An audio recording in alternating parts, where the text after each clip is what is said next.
Hello दोस्तों, आज हम लोग देखेंगे बिहार दरोगा के लिए। किसके लिए देखेंगे? बिहार दरोगा के लिए जो है पूरी आपका फुल क्वेश्चन होगा। क्या होगा? पूरे 100 का 100 क्वेश्चन होगा। तो आप लोग जो है इस वीडियो में पूरे अंत तक बने रहिएगा। और यदि चैनल पे नए होंगे तो चैनल को सब्सक्राइब कर लीजिएगा। ये जो है वीडियो आपकी तैयारी को जो है बेहतर बनाएगी। हर रोज़ इस तरह के वीडियो जो है आपको अपलोड होते रहेगा। तो आप लोग जो है इस चैनल पर बने रहिएगा। तो देखिए, सबसे पहला क्वेश्चन कहता है, तिब्बत में मानसरोवर झील के पास जिस नदी का स्रोत है वह है। कह रहा है कि तिब्बत में जो मानसरोवर झील है, कौन सा झील है? जो मानसरोवर झील है, यहाँ से कौन कौन सी नदियाँ निकलती है? तो ऊपर की ओर देखिएगा तो एक नदी निकलती है जिसका नाम है सिंधु। कौन सा नाम है? तो सिंधु नाम है।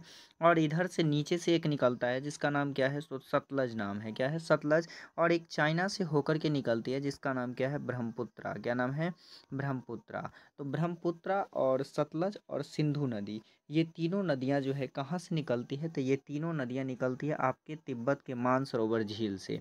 और ये सतलज नदी जो है निकल करके फिर किस में मिल जाती है? तो ये मिल जाती है आपके सिंधु में मिल जाती है।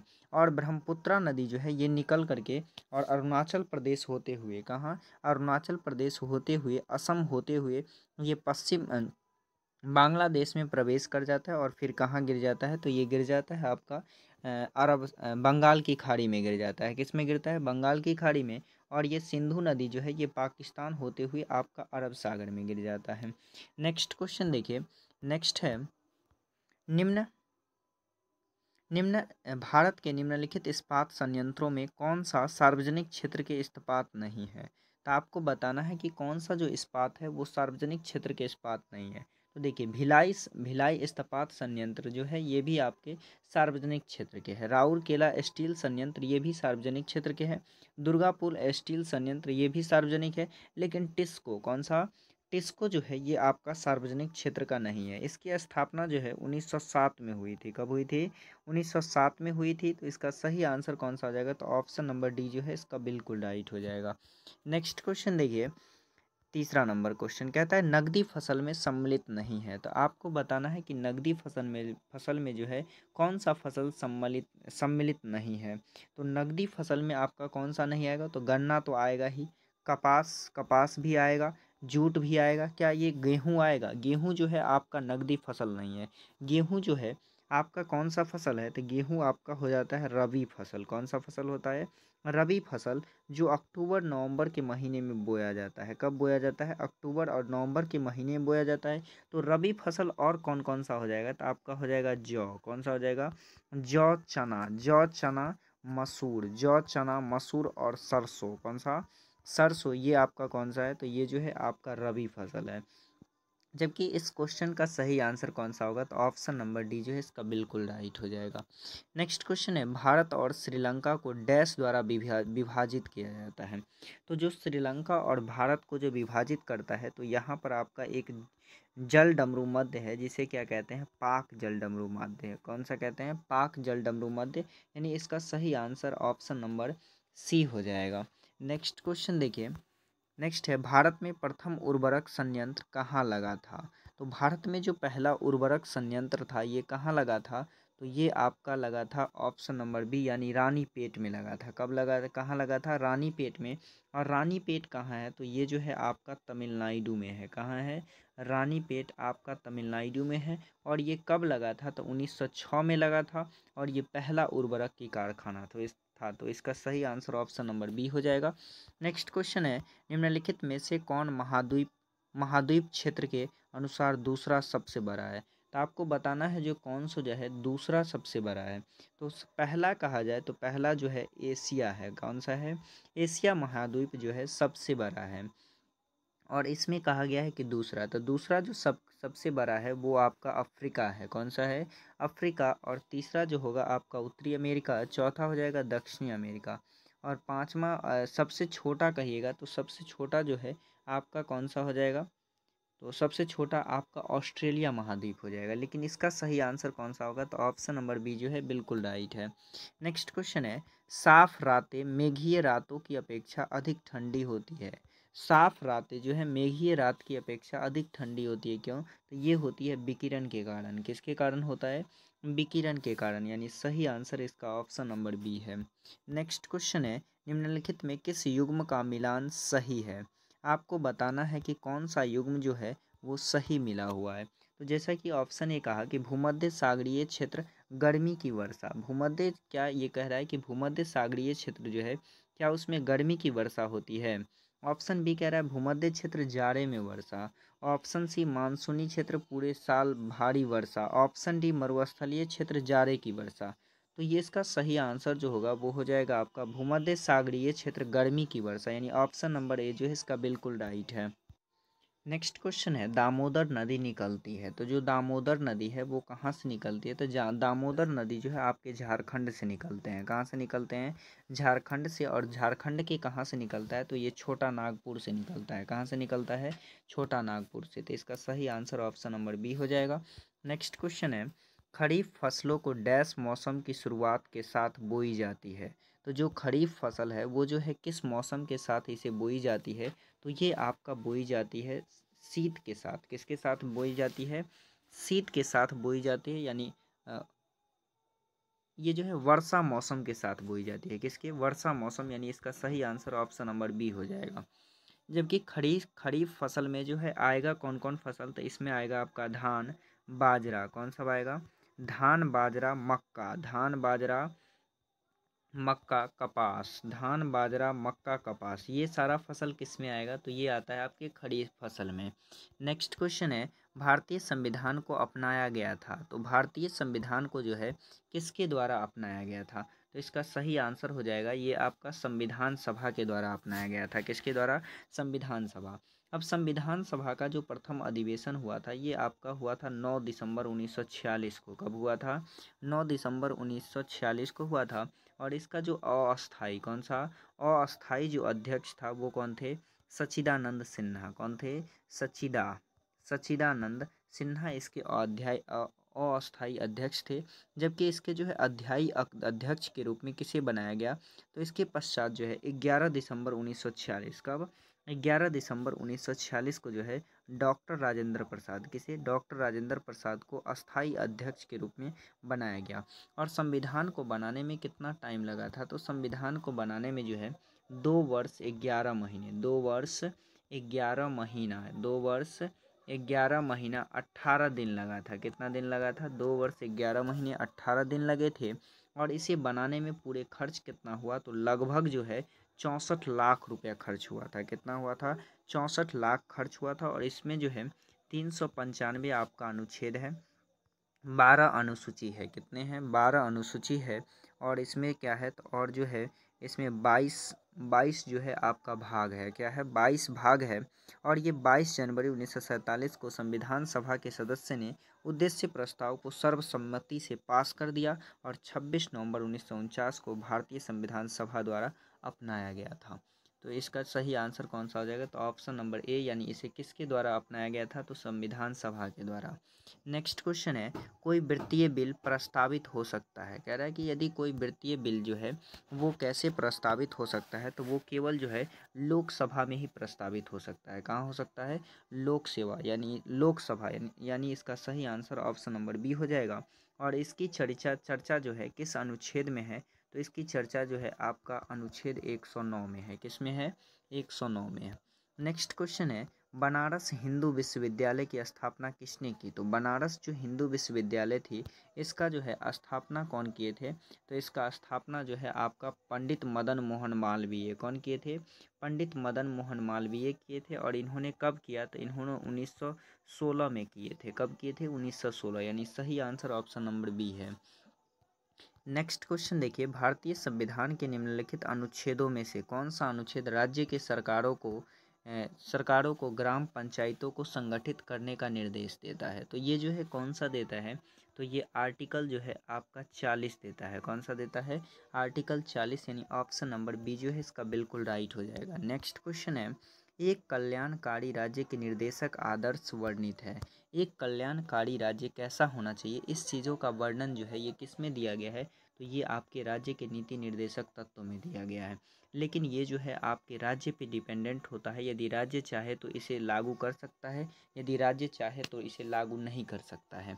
और इसके लिए जो है आप सुप्रीम कोर्ट नहीं जा सकते हैं, क्योंकि यह जो है न्यायवादीय नहीं है। तो इसका सही आंसर आपका ऑप्शन नंबर ए हो जाएगा। नेक्स्ट क्वेश्चन है, भारत के राष्ट्रपति को उसके पद से हटाया जा सकता है। तो भारत के जो राष्ट्रपति हैं उसके पद से उन्हें कैसे हटा सकते हैं? तो देखिए, भारत के प्रधानमंत्री द्वारा, ये भी गलत है, इसके द्वारा आप नहीं हटा सकते हैं, लोकसभा के द्वारा। और नेक्स्ट है कि भारत के मुख्य न्यायाधीश के द्वारा, इसके द्वारा भी आप नहीं हटा सकते हैं। ऑप्शन डी कहता है संसद द्वारा। तो ये जो है किसके द्वारा हटाया जा सकता है? तो इन्हें जो है आप केवल और केवल हटा सकते हैं, जो है केवल संसद के द्वारा हटा सकते हैं। किसके द्वारा हटा सकते हैं? संसद में जो है महाभियोग पारित करके इन्हें हटा सकते हैं। नेक्स्ट क्वेश्चन है, भारत का प्रजातंत्र इस तथ्य पर आधारित है। तो भारत का जो प्रजातंत्र है वो किस तथ्य पर आधारित है? तो इसका सही आंसर जो हो जाएगा आपका ये इसका सही आंसर कौन सा हो जाएगा? तो इसका सही आंसर है ऑप्शन नंबर सी, यानी जनता को सरकारों को चुनने तथा बदलने का अधिकार प्राप्त है, यानी ऑप्शन नंबर सी जो है बिल्कुल राइट है। नेक्स्ट है, जहां तक लोकसभा में प्रतिनिधित्व का प्रश्न है, कौन से राज्य दूसरे तथा तीसरे स्थान पर है? तो इसका जो सही आंसर हो जाएगा वो आपका कौन सा, महाराष्ट्र तथा पश्चिम बंगाल जो है ये दूसरे तथा तीसरे स्थान पर है। जबकि यदि यूपी की बात करें, किसकी बात करें?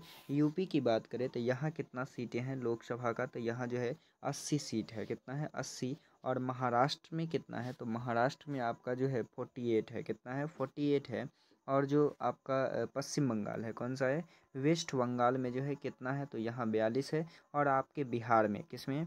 बिहार में कितना है? तो बिहार में आपका 40 सीट है। कितना 40 सीट है? 40, यानी ऑप्शन नंबर इसका सही कौन सा है? तो बी जो है बिल्कुल राइट है। नेक्स्ट क्वेश्चन देखिए, नीति आयोग एक, नीति आयोग जो है एक क्या है? तो नीति आयोग जो है, तो इसका सही आंसर कौन सा हो जाएगा? तो इसका सही आंसर आपका हो जाएगा, नीति आयोग क्या होगा? तो नीति आयोग जो है एक परामर्शदायी संस्था है। कैसी संस्था है? परामर्शदायी संस्था है। और इसकी स्थापना जो है ये कब होती है? तो इसकी स्थापना 15 मार्च 1950 को, कब होता है? 15 मार्च 1950 को होता है। और यह जो है संवैधानिक संस्था नहीं है, ये कैसी संस्था है? तो असंवैधानिक संस्था है। और इसका जो है नाम बदल करके 1 जनवरी, कब किया जाता है?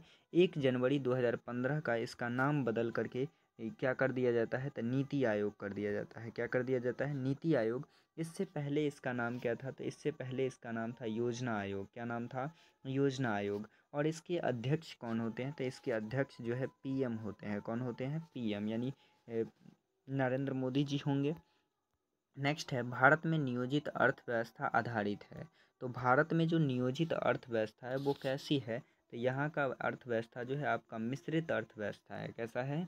मिश्रित अर्थव्यवस्था, यानी ऑप्शन नंबर बी जो है बिल्कुल राइट है। नेक्स्ट क्वेश्चन है, भारत में आय का सबसे बड़ा स्रोत है। तो भारत में जो है आय का सबसे बड़ा स्रोत जो है वो कौन सा है? तो ये जो है आपका प्रत्यक्ष कर है। कौन सा कर है? प्रत्यक्ष कर। इससे करीब जो है 55%, कितना परसेंट? 55% सरकार को जो है आय होती है। तो इसका सही आंसर ऑप्शन नंबर ए हो जाएगा। नेक्स्ट क्वेश्चन है, भारत की उन्नति संतोषजनक रही है। भारत की जो उन्नति है वो संतोषजनक रही है। कैसे? तो कुल राष्ट्रीय उत्पादन में बढ़ोतरी के संबंध में। तो राष्ट्रीय उत्पादन में ही वृद्धि होगी तो क्या होगी? भारत की उन्नति जो है संतोषजनक होगी, यानी इसका सही आंसर ऑप्शन नंबर ए है। नेक्स्ट है, पुस्तक द ओरिजिन ऑफ स्पीसीज के लेखक कौन है? तो ओरिजिन ऑफ जो स्पीसीज है इनके लेखक कौन है? तो इनके लेखक हैं आपके चार्ल्स रॉबर्ट डार्विन। कौन है? Charles Robert Darwin. उन्होंने जैव विकास का मत दिया। कौन सा? जैव विकास के मत कौन दिए थे? तो ये दिए थे आपके डार्विन, यानी इसका सही आंसर ऑप्शन नंबर ए हो जाएगा।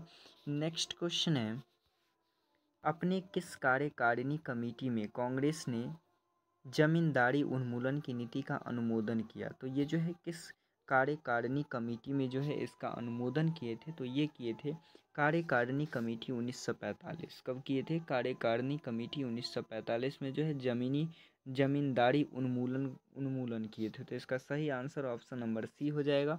और नेक्स्ट क्वेश्चन देखिए, कथकली की जड़ें किस राज्य में है? तो कथकली की जो जड़ें हैं ये किस राज्य में है? तो इसका सही आंसर हो जाएगा केरल। कहाँ से है ये? केरल से, यानी ऑप्शन नंबर सी जो है इसका बिल्कुल राइट होगा।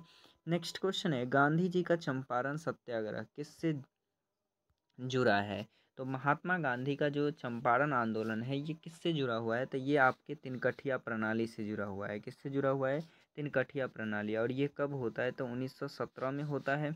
और इन्हें जो है चंपारण आने के लिए कौन जो है निमंत्रण देते हैं? तो ये देते हैं राजकुमार शुक्ल। कौन देते हैं? राजकुमार शुक्ल। यानी इसका सही आंसर ऑप्शन नंबर बी है। नेक्स्ट क्वेश्चन देखिए। नेक्स्ट क्वेश्चन है, अगस्त 1858 में ब्रिटिश संसद ने एक अधिनियम पारित किया जिससे कंपनी के शासन को समाप्त कर दिया। इसे कौन सा अधिनियम एक्ट कहा जाता है? तो इसे कौन सा एक्ट कहा जाता है? तो इसे कहा जाता है भारत सरकार अधिनियम 1858। भारत सरकार अधिनियम 1858, यानी ऑप्शन नंबर बी जो है इसका बिल्कुल राइट है। नेक्स्ट क्वेश्चन है, भारतीय रेगिस्तान डैश पश्चिमी क्षेत्र में स्थित है। तो भारतीय रेगिस्तान जो है किसके पश्चिम में स्थित है? तो ये आपके स्थित है अरावली पहाड़ी। किसके क्षेत्र में? अरावली पहाड़ी। और अरावली पहाड़ी जो है ये राजस्थान में, और ये सबसे पुरानी है। ये क्या है? सबसे पुरानी है, यानी ऑप्शन नंबर सी जो है इसका बिल्कुल राइट है। नेक्स्ट क्वेश्चन है, बिहार बंगाल से पृथक कब हुआ? तो बिहार से जो बंगाल है ये कब पृथक हुआ? तो इसका सही आंसर कौन सा हो जाएगा? तो इसका सही आंसर आपका ऑप्शन नंबर बी जो है बिल्कुल राइट है, यानी 1912 में। चूँकि 1911 में जो है दिल्ली दरबार हुआ था। क्या हुआ था? दिल्ली दरबार हुआ था। इसके समय जो वायसराय थे वो कौन थे? लॉर्ड हार्डिंग थे। कौन थे? लॉर्ड हार्डिंग थे। इन्हीं के समय जो है दिल्ली दरबार हुई थी। और दिल्ली दरबार में जो है बंगाल से बिहार को अलग किया गया, अलग करने की घोषणा किया गया। और जो भारत की राजधानी थी उसे कहाँ ले गया गया? तो दिल्ली स्थानांतरित करके ले गया। और ये मूल रूप से कब गया था? तो ये गया था 1912 में। तो इसका सही आंसर ऑप्शन नंबर बी हो जाएगा। नेक्स्ट क्वेश्चन है, इंकलाब जिंदाबाद का नारा किसने दिया? तो इंकलाब जिंदाबाद का जो नारा है ये कौन दिए थे? तो ये दिए थे आपके भगत सिंह। कौन दिए थे? भगत सिंह ने ही दिए थे। इंकलाब जिंदाबाद का नारा पहली बार 1929 में, कब? 1929 में सार्वजनिक रूप से उस समय हुआ जब भगत सिंह ने दिल्ली स्थित सेंट्रल असेंबली पर बमबारी करते हुए इंकलाब जिंदाबाद का नारा लगाया था। क्रांतिकारियों में अति लोकप्रिय हुए इस नारे की रचना हसरत मोहिनी ने किया था। कौन किया था? इसकी रचना जो कर दिया वो हसरत मोहिनी ने कर दिया। लेकिन इसका जो है नारा कौन दिए थे? तो इसका नारा कौन दिए थे? भगत सिंह दिए थे, यानी ऑप्शन नंबर सी जो है इसका बिल्कुल राइट हो जाएगा। नेक्स्ट क्वेश्चन है, सात पहाड़ियों का शहर किसे कहा जाता है? तो सात पहाड़ियों का जो शहर है वो किसे कहा जाता है? तो ये कहा जाता है आपके रोम को। इसे कहा जाता है रोम को, यानी ऑप्शन नंबर ए जो है इसका बिल्कुल राइट है। जबकि शिमला को जो है सात पहाड़ियों का सहचर कहा जाता है। क्या कहा जाता है? सात पहाड़ियों का सहचर किसे कहा जाता है? तो ये कहा जाता है आपके शिमला को। जबकि रोम को ही जो है पोप का शहर कहते हैं। क्या कहते हैं? पोप का शहर। और गगनचुंबी इमारतों का नगर किसे कहते हैं? तो ये न्यूयॉर्क को कहते हैं। किसे कहते हैं? न्यूयॉर्क को। तो इसका सही आंसर आपका ऑप्शन नंबर ए हो जाएगा। नेक्स्ट क्वेश्चन है, निम्न में से कौन सी मीठे पानी का झील नहीं है? तो आपको बताना है कि कौन सा जो है मीठे पानी का झील नहीं है। तो ये जो आपका बाकी सब झील, जैसे कि डल झील, तो ये तो मीठे पानी का, लोकटक झील भी है, बड़ा पानी का भी है। लेकिन सांभर झील जो है ये आपके राजस्थान में है। कहाँ है? राजस्थान में। और ये कैसे हैं? तो खारे पानी का झील है। तो इसका सही आंसर ऑप्शन नंबर डी हो जाएगा। नेक्स्ट क्वेश्चन है, दिल्ली शहर किस नदी के किनारे स्थित है? तो जो आपका जो दिल्ली शहर है वो किस नदी के किनारे स्थित है? तो दिल्ली जो है यमुना नदी के किनारे स्थित है। किस नदी के किनारे? यमुना नदी। कौन सा हो जाएगा ये इसका सही आंसर? ऑप्शन नंबर सी हो जाएगा। लेकिन गंगा के किनारे कौन है? तो गंगा के किनारे जो है पटना है। गोमती के किनारे क्या है? तो गोमती के किनारे जो है लखनऊ है। कौन सा है? लखनऊ। और गोदावरी के किनारे क्या है? तो इसके किनारे जो है राजमुंदरी है। कौन सा है? राजमुंदरी। तो इसका सही आंसर कौन सा है? तो ऑप्शन नंबर सी जो है बिल्कुल राइट है। नेक्स्ट क्वेश्चन है, प्ले स्कीमिंग शीर्षक पुस्तक किसने लिखी? जो प्ले स्कीमिंग शीर्षक पुस्तक है ये कौन लिखे हैं? तो ये लिखे हैं आपके एन एन चंद्रबाबू नायडू। कौन लिखे हैं? एन चंद्रबाबू नायडू। और जो कमलेश्वर है, कमलेश्वर क्या लिखे हैं? तो इन्होंने लिखा कितने पाकिस्तान। क्या लिखे? कितने पाकिस्तान किनके हैं? तो ये जो है कमलेश्वर बाबू, कमलेश्वर के हैं। किसके हैं? कमलेश्वर। और अमृता प्रीतम जो है, इनके पुस्तक का नाम है रसीदी टिकट। क्या नाम है? रसीदी टिकट जो है ये किनका है? तो अमृता प्रीतम का है। नेक्स्ट क्वेश्चन देखिए। नेक्स्ट है संकटग्रस्त जाति है। संकटग्रस्त जाति जो है इनमें से क्या है? तो मणिपुरी जो हिरन है ये आपका संकटग्रस्त जाति है। नेक्स्ट क्वेश्चन देखिए। नेक्स्ट क्वेश्चन है, यदि एक नहर की खुदाई, यदि एक नहर की खुदाई 50 श्रमिक 4 घंटे लगकर पूरा करते हैं तो 30 श्रमिक इसे कितने समय में पूरा करेगा? तो इसके लिए फार्मूला होता है m गुना डी इजकल टू m गुना डी कर दीजिए, यानी D1 इसे M1, M2 और D2 इसे कर दीजिए। एक श्रमिक कितना? 50 और कितना घंटा? 4 घंटा। जबकि दूसरा जो है 30 श्रमिक कितना घंटा ये पता नहीं है। देखिए एक जीरो से एक जीरो कट जाएगा, ये बचेगा कितना? 20 और 20/3, 20/3 में भाग दीजिएगा तो ये आपका आ जाएगा ऑप्शन नंबर सी, यानी 6 घंटा 40 मिनट। कितना आ जाएगा? 6 घंटा 40 मिनट, यानी ऑप्शन नंबर सी जो है बिल्कुल राइट है। नेक्स्ट क्वेश्चन है, कमरे में रखे रेफ्रिजरेटर का दरवाज़ा खोलकर, यदि मान लीजिए कमरे में जो रेफ्रिजरेटर रखा हुआ है यदि आप उसके दरवाज़ा खोल देते हैं तो क्या हो जाएगा? तो कमरे के तापमान को बढ़ा देगी। ये क्या करेगा? क्या करेगा? कमरे के तापमान को जो है ये बढ़ा देगा। तो इसका सही आंसर कौन सा हो जाएगा? तो देखिए ऑप्शन नंबर बी कह रहा है आप अतः कमरे को थोड़ा गर्म कर सकते हैं। तो इसका सही आंसर ऑप्शन नंबर सी हो जाएगा, यानी कमरे के ताप में थोड़ा सा वृद्धि हो जाएगा। नेक्स्ट क्वेश्चन है, नेक्स्ट क्वेश्चन है प्लास्टर ऑफ पेरिस का सूत्र है। तो प्लास्टर ऑफ पेरिस का जो सूत्र होता है वो होता है आपका CaSO4। क्या होता है? CaSO4 into half H2O। क्या होता है? CaSO4 इंटू हाफ H2O जो है प्लास्टर ऑफ पेरिस का होता है, लेकिन ऑप्शन में नहीं दिया। तो इसका जो सही आंसर होगा वो कौन सा हो जाएगा? अगर इधर 2 लगा दीजिएगा तो ये आपका हट जाएगा और इसका सही आंसर कौन सा हो जाएगा? तो इसका सही आंसर आपका ऑप्शन नंबर सी, यानी 2 CaSO4 इंटू H2O हो जाएगा। नेक्स्ट क्वेश्चन देखिए, विरंजक चूर्ण के लिए कौन सा असत्य है? विरंजक चूर्ण के लिए जो है कौन सा असत्य है? तो आपको चुनना है।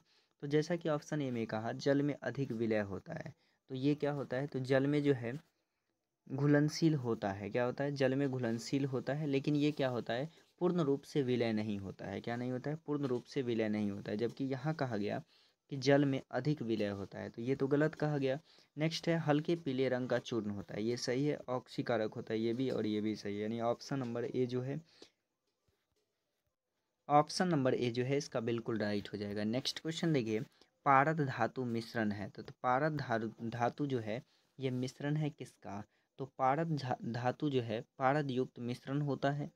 तो जैसा कि इसने कह दिया कि अति रंगीन मिश्र धातु होती है। ऑप्शन बी कार्बन युक्त मिश्र धातु होता है। ऑप्शन सी पारद युक्त मिश्र धातु। तो ये क्या होता है? पारद युक्त मिश्र धातु होता है, जो कि अम्लगम कहलाता है। क्या कहलाता है? अम्लगम। और ये चांदी पारद को दांत के छिद्रों में भरा जाता है। जब चांदी को जो है पारद में गलाइएगा तो जब वो गलता है तो उसे कहाँ भरा जाता है? तो दांत के छिद्रों में भरा जाता है।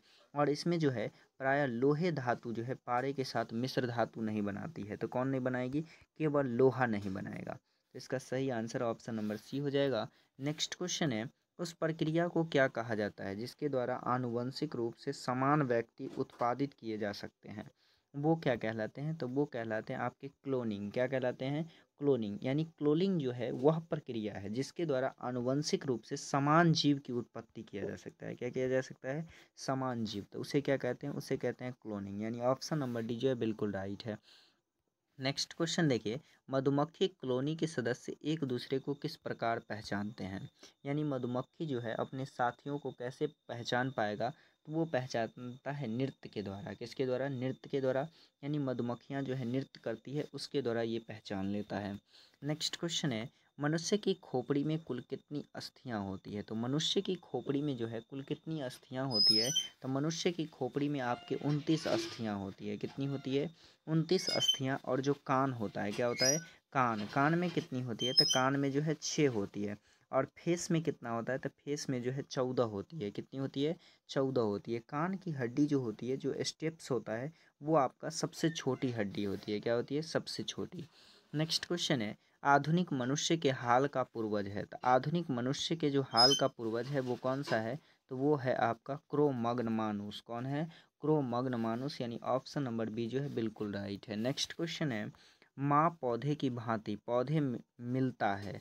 तो माँ जो पौधे है वो किसके भांति मिलता है, तो ये आपके मिलते हैं बीजों से और कटा तना से, यानी ऑप्शन ए और ऑप्शन बी जो है बिल्कुल राइट है। तो इसका सही आंसर ऑप्शन नंबर डी हो जाएगा, यानी इन दोनों से।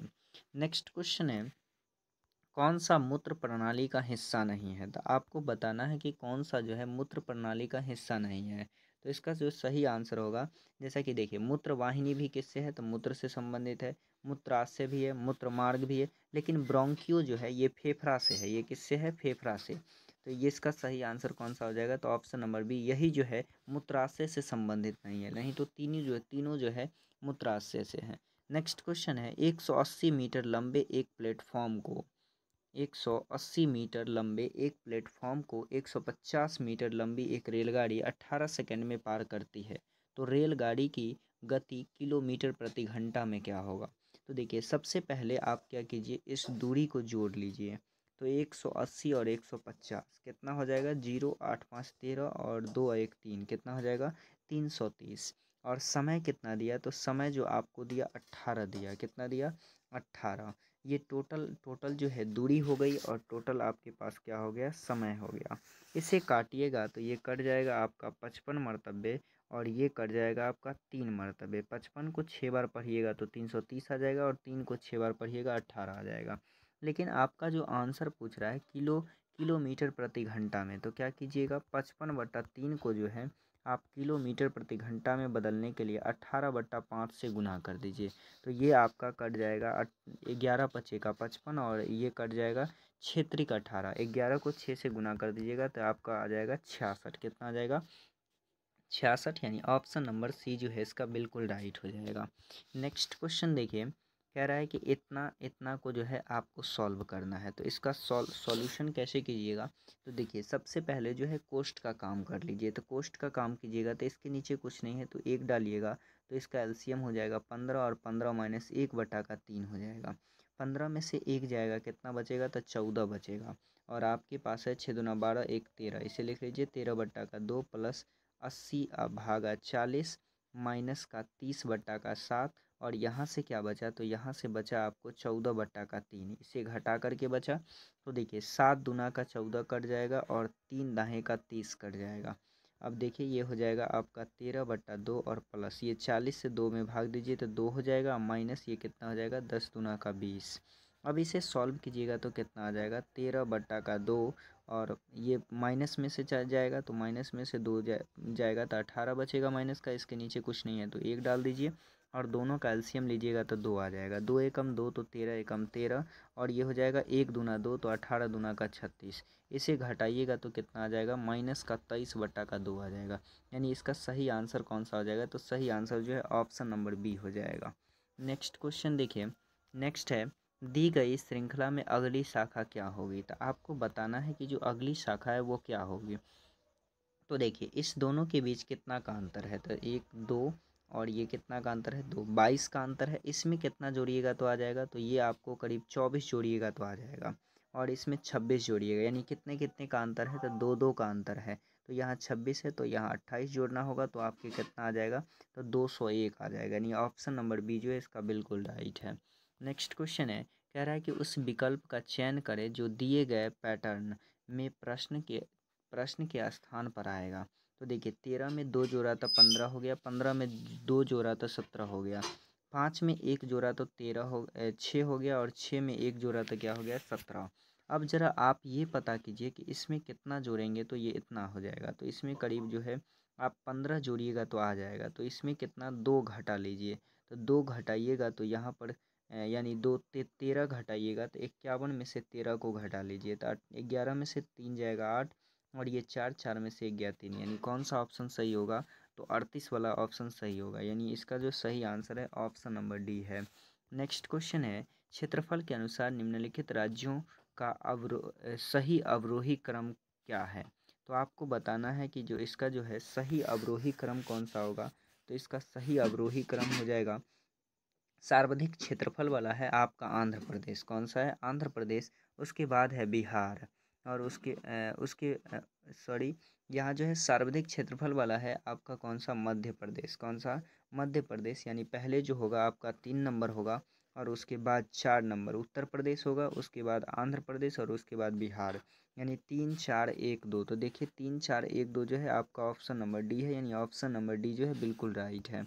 नेक्स्ट है मर्मगांव पतन स्थित है। तो मर्मगांव पतन जो है ये कहाँ स्थित है, तो ये आपके ओडिशा में है। कहाँ है, ओडिशा। यानी ऑप्शन नंबर सी जो है बिल्कुल राइट है। देखिए नेक्स्ट क्वेश्चन है, निम्नलिखित में से कौन असम से संबंधित लोक नृत्य शैली नहीं है। तो बिहू जो है असम का है, बंगुरु बगुरंगबा जो है असम का है, शास्त्रीय नृत्य कहाँ का है, असम का है, लेकिन मंदजास जो है ये असम का नहीं है। तो ये कहाँ का है, ये आपका जम्मू एंड कश्मीर का है। कहाँ का है, जम्मू एंड कश्मीर का लोक नृत्य है। तो इसका सही आंसर जो है वो कौन सा हो जाएगा, option number C. Next question है, भारतीय संविधान में अवशिष्ट मामलों पर कानून बनाने का अधिकार किसे सौंपा गया है। तो अवशिष्ट मामले पर जो है कानून बनाने का अधिकार ये किसके पास है, तो ये जो है आपके केंद्र सरकार के पास है। नेक्स्ट क्वेश्चन है, बिहार में पहली चीनी मिल स्थापित हुई। जो पहली चीनी मिल जो स्थापित हुई थी ये आपका बेतिया में हुआ था। कहाँ हुआ था, बेतिया में 1840 में हुआ था। कब हुआ था, 1840 में। लेकिन ये सफल नहीं रहा। क्या हुआ, ये सफल नहीं रहा। और दूसरा जो लगाया गया था वो कहाँ लगाया गया था, तो ये आपके मढ़ौरा में लगाया गया था। और ये कब, तो 1903 में लगाया गया और ये क्या रहा, सफल रहा। तो आपको तो पहला पूछा गया है, तो इसका सही आंसर आपका बेतिया होगा। कौन सा होगा, बेतिया। नेक्स्ट क्वेश्चन है, निम्नलिखित में से कौन बिहार में गंगा से मिलती है। तो आपको बताना है कि कौन सी नदी जो है गंगा से मिलती है। तो आपका गंडक। कौन सा, गंडक।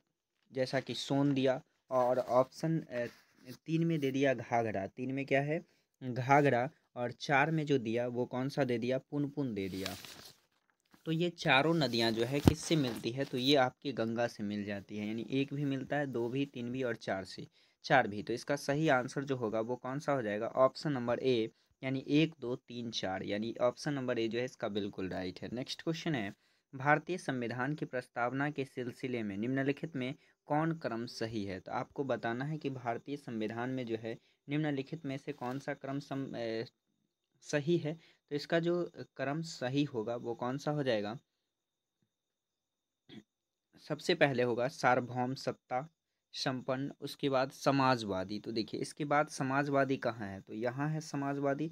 उसके बाद होना चाहिए धर्मनिरपेक्ष। उसके बाद क्या होना चाहिए, धर्मनिरपेक्ष। तो ये किस ऑप्शन में दिया गया है, तो ये जो है आपका ऑप्शन नंबर हो जाएगा डी हो जाएगा। कौन सा हो जाएगा, ऑप्शन नंबर डी। यहाँ पे दिया सार्वभौम सत्ता संपन्न, समाजवादी, धर्मनिरपेक्ष, जनवादी, गणतंत्र। और ये किस संविधान संशोधन के द्वारा है, तो ये जो है 42वां संविधान संशोधन 1976 के द्वारा जो है ये सभी चीज़ों को जोड़ा गया था। नेक्स्ट क्वेश्चन देखिए, नेक्स्ट है, निम्नलिखित में से कौन सी नदी प्रसिद्ध शिव समुद्रम जलप्रपात बनाती है।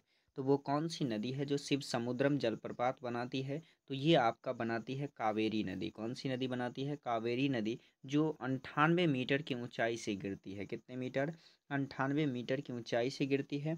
और यह जो है इसकी स्थापना कब की गई थी, तो इसकी स्थापना जो है यहाँ पे विद्युत उत्पादन के लिए जो सुविधाएं लगाई गई, तो इसकी स्थापना कब की गई थी, तो ये 1902 में की गई थी। नेक्स्ट क्वेश्चन है, निम्नलिखित में से कौन सा एक नवपाषाण सांस्कृतिक स्थल नहीं है। तो आपको बताना है कि कौन सा जो है नवपाषाण सांस्कृतिक स्थल नहीं है। तो जैसा कि बुर्जहोम है, मेहरगढ़ भी है, कोल्डिहवा भी है, लेकिन कौन सा नहीं है, तो ये कुंतासी जो है ये नहीं है। यानी इसका सही आंसर जो है आपका कौन सा है, ऑप्शन नंबर ए हो जाएगा। नेक्स्ट क्वेश्चन है, भारत में राज्य सरकारों के लिए आय का सबसे महत्वपूर्ण स्रोत क्या है।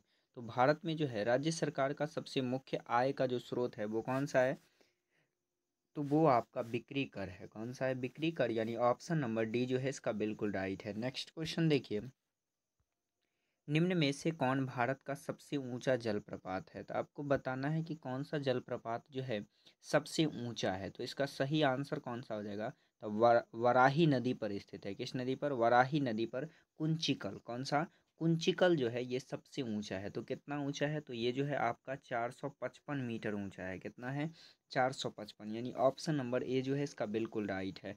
नेक्स्ट क्वेश्चन देखिए, रामनाथ गोयनका पुरस्कार किस क्षेत्र में योगदान के लिए प्रदान किया जाता है।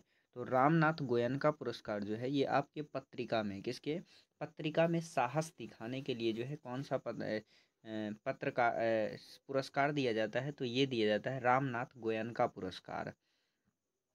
इसका जो प्रारंभ हुआ था वो 2006 में हुआ था। कब हुआ था? 2006 में। नेक्स्ट क्वेश्चन है अब एपेक, एपेक का पूर्ण रूप क्या है? तो एपेक का जो है पूर्ण रूप क्या है? तो इसका एपेक का पूर्ण नाम है Asia Pacific, Asia Pacific economic economic cooperation. क्या है? Economic cooperation. तो इसका जो है सही आंसर कौन सा हो जाएगा? तो इसका सही आंसर हो जाएगा आपका एशिया पैसिफिक। देखिए कहाँ पे लिखा हुआ है, एशिया पैसिफिक कोऑपरेशन, यानी इसका जो है ऑप्शन नंबर डी जो है इसका बिल्कुल राइट हो जाएगी। और इसका जो स्थापना हुआ था वो हुआ था 1989 में। इसमें कितने देश हैं? तो इसमें जो है 21 देश हैं। और इसका मुख्यालय कहाँ है? तो इसका मुख्यालय जो है सिंगापुर में है। कहाँ है? इंडोनेशिया की सिंगापुर। कहाँ है? सिंगापुर, यानी ऑप्शन नंबर डी जो है इसका बिल्कुल राइट है। नेक्स्ट क्वेश्चन है निम्नलिखित राजवंशों में किसका उल्लेख संगम साहित्य में नहीं है? तो आपको बताना है कि किसका उल्लेख जो है संगम साहित्य में नहीं है। तो ये जो है आपका कदम्ब, किसका? कदम्ब का जो उल्लेख है ये संगम साहित्य में नहीं है, जबकि चेर चोल पांड इन सब का जो है वर्णन है, लेकिन कदम्ब का नहीं है। तो इसका सही आंसर ऑप्शन नंबर ए हो जाएगा। नेक्स्ट क्वेश्चन देखिए, पाटलिपुत्र में स्थित चंद्रगुप्त का महल मुख्यतः बना था। तो पाटलिपुत्र में जो है चंद्रगुप्त का जो महल बना था वो किस चीज़ का बना था? तो मेगास्थनीज की पुस्तक जो है इंडिका, उससे जानकारी मिलता है कि चंद्रगुप्त का जो घर था, वो महल जो वो किस चीज़ का बना था? तो वो जो है लकड़ी का बना था। किसका बना था? लकड़ी का। और इसका जो है साक्ष्य भी वहाँ से दीवार मिलता है, लकड़ी का दीवार मिलता है। तो इसका सही आंसर ऑप्शन नंबर सी हो जाएगा। नेक्स्ट क्वेश्चन है छत्तीसगढ़ राज्य की स्थापना किस वर्ष हुई? तो छत्तीसगढ़ राज्य की जो स्थापना है वो आपका 1 नवंबर 2000 को हुआ था। कब हुआ था? 1 नवंबर 2000, यानी ऑप्शन नंबर सी जो है इसका बिल्कुल राइट है। नेक्स्ट क्वेश्चन है सांची का स्तूप, सांची के स्तूप का निर्माण किसने करवाया था? जो सांची का स्तूप है इसका निर्माण कौन करवाया था? इसका निर्माण करवाया था अशोक। कौन करवाया था? अशोक। जो कि अशोक जो है बहुत ही प्रतापी शासक है। इसी के बारे में कहा जाता है कि इन्होंने अपने 99 भाइयों को काटकर और तब शासक बना था। और इसी के बारे में इसका राज्याभिषेक कब होता है? तो ये अपना राज्याभिषेक जो है 269 ईसा पूर्व में करता है। कब करता है? 269 ईसा पूर्व में। और राज्याभिषेक के 8वें वर्ष बाद जो है 261 ईसा पूर्व में कलिंग पे आक्रमण कर देता है। किस पे करता है? कलिंग पे आक्रमण कर देता है। और राज्याभिषेक के 10वें वर्ष बाद जो है ये जो है कहाँ जाता है? तो ये जो है गया गया गया घूमने जाता है। नेक्स्ट क्वेश्चन देखिए नेक्स्ट क्वेश्चन है हुमायूं द्वारा लड़े गए 4 प्रमुख युद्धों का तिथि अनुसार सही क्रम संकेत करें। तो आपको जो है सही क्रम में दिखाना है। तो जैसा कि देवरा का युद्ध जो है, देवरा का युद्ध ये कब लड़ा था? तो ये लड़ा था आपके 1532 में। कब लड़े थे? 1532 में। जबकि कन्नौज कन्नौज सबसे पहले जो है, इससे पहले चौसा की लड़ाई हुई थी। कौन सी लड़ाई हुई थी? चौसा। और चौसा चौसा की लड़ाई कब हुई थी? तो 1539 में हुआ था। और कन्नौज कन्नौज का लड़ाई जो है ये कब हुआ था? तो ये आपका 1540 में हुआ था। कब हुआ था? 1540। और सरहिंद का जो युद्ध है ये कब हुआ था? तो ये हुआ था 1555, या इसी को मच्छीवाड़ा का युद्ध कहते हैं। तो इसका क्रम क्या हो जाएगा? पहले आपका होना चाहिए देवरा का युद्ध, उसके बाद कौन सा होना चाहिए? तो उसके बाद जो है चौसा का युद्ध। तो दूसरा नंबर पे क्या होना चाहिए? चौसा। तो दूसरा नंबर चौसा कहाँ है? तो डी में है। उसके बाद कौन सा होना चाहिए? तो कन्नौज। तो देखिए डी नंबर में कन्नौज है, उसके बाद सरहिंद। तो इसका सही आंसर कौन सा हो जाएगा? तो इसका सही आंसर जो है ऑप्शन नंबर डी हो जाएगा। नेक्स्ट क्वेश्चन है अर्जुन पुरस्कार किस किस क्षेत्र में दिया जाता है? तो जो अर्जुन पुरस्कार है ये किस क्षेत्र में दिया जाता है? तो ये आपके खेल के क्षेत्र में दिया जाता है। किस क्षेत्र में? खेल के क्षेत्र में। यदि अच्छा प्रदर्शन किया जाता है तो कौन सा पुरस्कार दिया जाता है? अर्जुन पुरस्कार। और इसमें पुरस्कार की राशि कितनी होती है? तो इसमें होता है 15 लाख। कितना होता है? 15 लाख। नेक्स्ट क्वेश्चन है रंजीत सिंह ने सुप्रसिद्ध कोहिनूर हीरा प्राप्त किया था। तो कोहिनूर हीरा जो है रंजीत सिंह कहाँ से प्राप्त किया था? तो ये किए थे सासुज्जा से। किससे किए थे? सासुजा, यानी ऑप्शन नंबर ए जो है इसका बिल्कुल राइट है। नेक्स्ट क्वेश्चन है, लॉर्ड वेलेस्ली की सहायक संधि को स्वीकार करने वाला पहला मराठा सरदार था। तो पहला मराठा सरदार जो है वो कौन सा था जिन्होंने वेलेस्ली का सहायक संधि जो है स्वीकार किया था। तो इसका सही आंसर जो है वो आपका कौन सा हो जाएगा, तो इसमें तो आंसर ही नहीं दिया क्योंकि इनमें से कोई नहीं, तो इसका क्या हो जाएगा, इनमें से कोई नहीं। जबकि इसे जो है कौन माना था, तो ये माना था आपका बाजीराव द्वितीय। कौन माना था, बाजीराव द्वितीय। इसका सही आंसर ऑप्शन नंबर डी हो जाएगा। ऑप्शन में ये दिया हुआ है पेशवा बाजीराव द्वितीय, ये हाँ ऑप्शन ए में दिया है। कहाँ दिया है, ऑप्शन ए, यानी ऑप्शन नंबर ए जो है इसका बिल्कुल राइट हो जाएगा। नेक्स्ट क्वेश्चन देखिए, निम्नलिखित में कौन आत्मीय आत्मीय सभा के संस्थापक थे। तो आत्मीय जो सभा है उनके संस्थापक कौन थे, तो आत्मीय सभा के संस्थापक आपका राजा राम मोहन राय थे। कौन थे, राजा राम मोहन राय, यानी ऑप्शन नंबर ए जो है इसका बिल्कुल राइट हो जाएगा। क्या हो जाएगा, बिल्कुल राइट हो जाएगा। तो नेक्स्ट क्वेश्चन देखिए, नेक्स्ट है, डैश भारत का एक प्रमुख लौह अयस्क क्षेत्र है। तो आपको बताना है कि कौन सा जो है लौह अयस्क क्षेत्र है। तो ये जो ऑप्शन नंबर डी है आपका, ये लौह अयस्क क्षेत्र है। ओडिशा और झारखंड के क्षेत्र में क्या मिलता है, तो लोहा मिलता है। नेक्स्ट क्वेश्चन है, सौरमंडल का सर्वाधिक गर्म ग्रह है। तो आपको बताना है कि वो कौन सा ग्रह है जो सर्वाधिक गर्म है। तो वो ग्रह जो है आपका शुक्र हो जाएगा। कौन सा हो जाएगा, शुक्र हो जाएगा। शुक्र जो है सर्वाधिक गर्म ग्रह है। लेकिन बुध जो है सर्वाधिक तापांतर वाला ग्रह है। कौन सा है, सर्वाधिक तापांतर वाला ग्रह है। और पृथ्वी एक ऐसा मात्र ग्रह है जिस पर जो है जीवन यापन के लिए सारी सुविधाएं उपस्थित है। और पृथ्वी को ही क्या कहा जाता है, तो नीला ग्रह कहा जाता है। नेक्स्ट है, नर्मदा नदी मध्य प्रदेश में डैश से निकलती है। तो नर्मदा नदी जो है मध्य प्रदेश में कहाँ से निकलती है, तो ये आपके निकलते हैं अमरकंटक से। कहाँ से निकलती है, अमरकंटक से। यहीं से आपका जो है सोन नदी भी निकलता है। कौन सा नदी, सोन नदी। और यहीं से महानदी निकलती है। कौन सी निकलती है, महानदी। तो इसका सही आंसर ऑप्शन नंबर सी हो जाएगा। नेक्स्ट क्वेश्चन है, लावनी कौन से राज्य का लोक नृत्य है। तो लावनी जो है ये कौन से राज्य का जो है लोक नृत्य है, तो ये किसका है, तो ये जो है महाराष्ट्र का है। किसका है, महाराष्ट्र, यानी ऑप्शन नंबर ए जो है बिल्कुल राइट है। नेक्स्ट क्वेश्चन है, डैश भारतीय अर्थव्यवस्था का प्राथमिक क्षेत्र है। तो प्राथमिक क्षेत्र किसे कहा जाता है, तो ये कहा जाता है आपका कृषि क्षेत्र को। किसे कहा जाता है, कृषि क्षेत्र को। और द्वितीय क्षेत्र जो है ये विनिर्माण को कहा जाता है। किसे कहा जाता है, विनिर्माण। और तृतीय क्षेत्र जो है ये व्यापार को कहा जाता है। किसे कहा जाता है, व्यापार को। और जो कृषि क्षेत्र में कार्य करता है इसे कहते हैं रेड कॉर्लर। क्या कहते हैं, रेड कॉर्लर, यानी ऑप्शन नंबर ए जो है इसका बिल्कुल राइट है। नेक्स्ट है, पत्तियों में मौजूद हरा रंग किस नाम से जाना जाता है। तो पत्तियों में जो हरा रंग होता है वो किसके कारण होता है, तो वो होता है आपके क्लोरोफिल के कारण। किसके कारण, क्लोरोफिल, यानी ऑप्शन नंबर डी जो है इसका बिल्कुल राइट होगा। नेक्स्ट क्वेश्चन है, हवा में जिस गैस की मात्रा सबसे अधिक है वह है।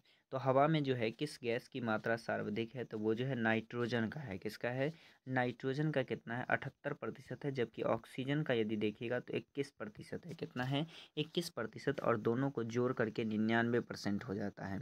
तो बाकी जो 1% बचा वो 1% में ही सारा गैस होता है। तो सर्वाधिक मात्रा में कौन सा है, तो नाइट्रोजन, यानी ऑप्शन नंबर डी जो है इसका बिल्कुल राइट हो जाएगा। नेक्स्ट क्वेश्चन देखिए, निम्न में से कौन सा अंतःस्रावी तंत्र का हिस्सा नहीं है। तो कौन सा जो है अंतःतंत्र स्रावी तंत्र का जो है हिस्सा नहीं है, तो वो कौन सा नहीं है, लार ग्रंथि। कौन सा है, लार ग्रंथि। और लार जो है प्रत्येक दिन आपके मुंह से 1.5 लीटर निकलता है। कितना निकलता है, 1.5 लीटर। अब इसमें कई सारा एंजाइम होता है, जैसा कि आप कोई बैक्टीरिया खा जाते हैं तो उसे ये मारने का क्या करता है, काम करता है। और भोजन को चिपचिपा भी बनाता है। नेक्स्ट क्वेश्चन है, पृथ्वी की सतह का वह भाग जो पानी से ढका है। तो पृथ्वी का जो है कितना भाग जो है पानी से ढका हुआ है, तो वो आपका 2/3। कितना तिहाई, 2/3 भाग जो है ये पानी से ढका हुआ है। नेक्स्ट क्वेश्चन है, भारी जल वह जल होता है। तो कह रहा है कि भारी जल जो है कौन सा जल होता है। तो आपको बताना है कि भारी जल कौन सा जल होता है। तो जैसा कि ऑप्शन ए कहा, जिसका तापमान 4 डिग्री सेल्सियस पर स्थिर रहता है। ऑप्शन बी कह रहा है जिसमें कैल्शियम एवं पोटासियम के अविलय लवण होते हैं। ऑप्शन सी, जिसमें हाइड्रोजन का स्थान उसका आइसोटॉप लेता है। ये बात जो है बिल्कुल राइट है, क्योंकि हाइड्रोजन का क्या होता है, डिटोरियम ऑक्साइड होता है। भारी जल का सूत्र क्या होता है, डिटोरियम ऑक्साइड होता है। और इसका उपयोग हम कहाँ करते हैं, तो परमाणु विद्युत गृह में करते हैं। कहाँ करते हैं, परमाणु विद्युत गृह में करते हैं। नेक्स्ट क्वेश्चन है, परमाणु नाभिक के अवयव हैं। तो परमाणु जो है, जो नाभिक होता है परमाणु का नाभिक, परमाणु के नाभिक में क्या क्या होता है, तो परमाणु के नाभिक में आपको मिलेगा प्रोटॉन और न्यूट्रॉन। क्या मिलेगा? प्रोटॉन और न्यूट्रॉन। प्रोटॉन जो होता है प्लस चार्ज होता है और न्यूट्रॉन जो है माइनस चार्ज होता है। तो इसका सही आंसर ऑप्शन नंबर सी हो जाएगा। और नेक्स्ट क्वेश्चन है, डीएनए का पूर्ण रूप क्या है? तो देखिए डीएनए का जो है आपसे पूरा नाम पूछा जा रहा है। तो डीएनए का पूरा नाम होता है डीऑक्सी राइबो न्यूक्लिक एसिड। ये किसका होता है? डीएनए का होता है। और डीएनए जो होता है दोहरा झिल्ली होता है। कैसा झिल्ली होता है? दोहरा, इस तरह का झिल्ली होता है। कौन? डीएनए। और आरएनए जो होता है ये सिंगल होता है। कैसा होता है? सिंगल होता है। इस तरह से ये जो है ये आरएनए है और ये क्या है? तो ये जो है आपका डीएनए है। क्या है? डीएनए। तो इसका सही आंसर ऑप्शन नंबर सी हो जाएगा। नेक्स्ट क्वेश्चन है, गुरुत्वाकर्षण बल के बारे में निम्नलिखित में से कौन सा कथन सही नहीं है? तो आपको बताना है कि कौन सा कथन जो है सही नहीं है। तो देखिए, पहला कह रहा है कि न्यूटन ने गुरुत्वाकर्षण बल पर अपने शोध में केपलर के सिद्धांत पर भरोसा किया। क्या केपलर का सिद्धांत था? इसमें नहीं था। केपलर जो है सूर्य की गति का सिद्धांत देता है। कहता है केपलर की सूर्य जो है एक दीर्घ वृत्ताकार पथ पे गति करता है। और बी कह रहा है यह एक दूसरे के प्रति ब्रह्मांड के प्रत्येक वस्तु के आकर्षण के लिए जिम्मेदार है। ये बात तो सही है। और सी कहता है यह वस्तुओं के द्रव्यमान के उत्पादन के व्युत्क्रमानुपाती होता है। डी कहता है यह वस्तुओं के बीच की दूरी के वर्ग के व्युत्क्रमानुपाती होता है। तो इसमें क्या कह रहा है कि कौन सा कथन सही नहीं है? तो सही कथन कौन सा नहीं है? तो ऑप्शन नंबर ए जो है बिल्कुल गलत है। तो ये क्या हो जाएगा? सही हो जाएगा।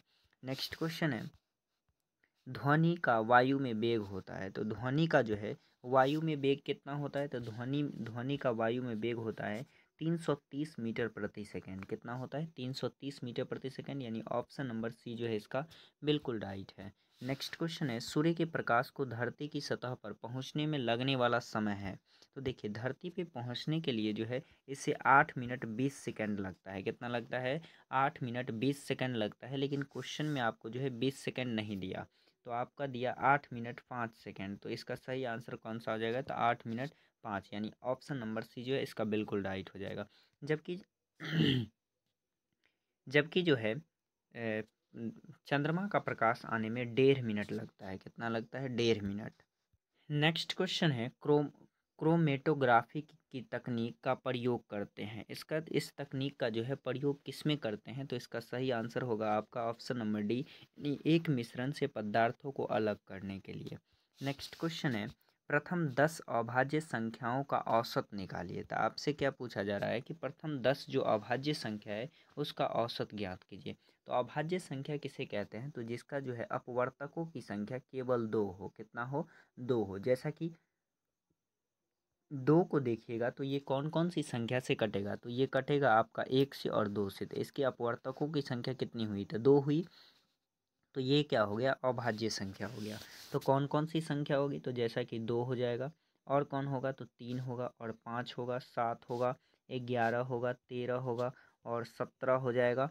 17 के बाद कौन सा हो जाएगा? 19 हो जाएगा। 19 के बाद 21 हो जाएगा। 21 के बाद 23 हो जाएगा। और 23 के बाद क्या होगा? तो 23 के बाद जो है आपका 24 भी नहीं होगा, 25 भी नहीं होगा, 26 भी नहीं, 27 भी नहीं, 28 भी नहीं, और क्या हो जाएगा? 29 हो जाएगा। अब क्या कीजिएगा? इस सभी को जोड़िएगा। तो ये सारा संख्या को जोड़िएगा तो कितना हो जाएगा? तो सारा संख्या को जोड़िएगा तो ये आपको आ जाएगा 129। कितना आ जाएगा? 129। और कितनी संख्या है? तो 10 संख्या है। और 10 से भाग लगाइएगा तो कितने अंक बाद पॉइंट जाएगा? तो 1 अंक बाद पॉइंट जाएगा, यानी ये हो जाएगा आपका 12.9 हो जाएगा। कितना हो जाएगा? 12.9। तो इसका सही आंसर कौन सा हो जाएगा? तो सही आंसर जो है ऑप्शन नंबर सी है। कौन सा है? Option number C. Next question देखिए, 27/14 50/74 को घटाकर न्यूनतम पद तक लेकर आइए। तो देखिए, इसे घटाने के लिए क्या करना होगा?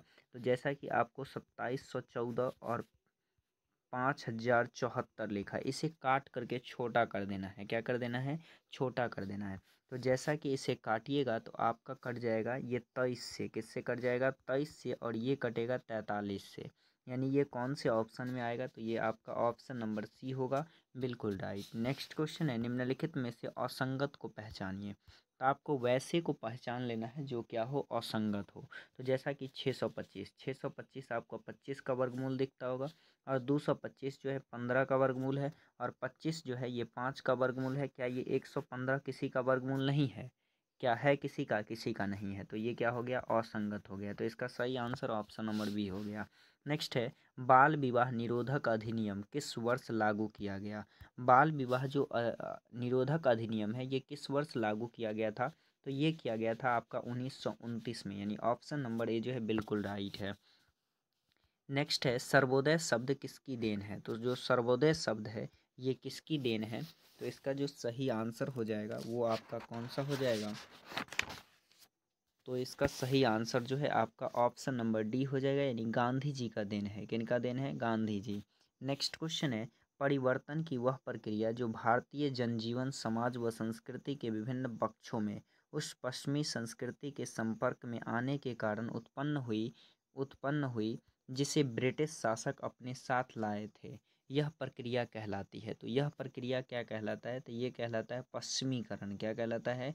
पश्चिमीकरण, यानी ऑप्शन नंबर ए जो है बिल्कुल राइट हो जाएगा। नेक्स्ट क्वेश्चन है, सांप्रदायिकता मानव के लिए खतरा है। तो सांप्रदायिकता जो है मानव के लिए खतरा है, तो वो कैसे? विवादास्पद। ये क्या है? अभी विवादास्पद है, यानी ऑप्शन नंबर सी जो है इसका बिल्कुल राइट हो जाएगा। नेक्स्ट है, भारतीय समाज में सामाजिक स्तरीकरण का बुनियादी आधार क्या है? तो इसका जो बुनियादी आधार है वो क्या है? जाति है। जाति के आधार पे ही हम किसी से भेदभाव करते हैं। नेक्स्ट है, संयुक्त परिवार में मनाही है। तो संयुक्त परिवार में जो है क्या मनाही है? तो इसका सही आंसर हो जाएगा इनमें सभी, यानी श्रमिक गतिशीलता, व्यक्तिवाद, भूमि का बंटवारा, ये सारा चीज़ क्या है? तो मनाही है। तो इसका सही आंसर ऑप्शन नंबर डी हो जाएगा। नेक्स्ट क्वेश्चन है, यह किसका कथन है कि सभी आर्थिक व्यवस्थाएं सामाजिक व्यवस्थाएं भी है? प्रत्येक उत्पादन विधि विशेष उत्पादन संबंधों से निर्मित होती है जो अंततः एक विशिष्ट वर्ग संरचना का निर्माण करती है। तो इसका जो सही आंसर होगा वो कौन सा होगा? Option number C. और ये किनका कथन है? तो कार्ल मार्क्स का कथन है। नेक्स्ट है, जनसांख जनसांख्यिकी शब्द किस भाषा से ली गई है?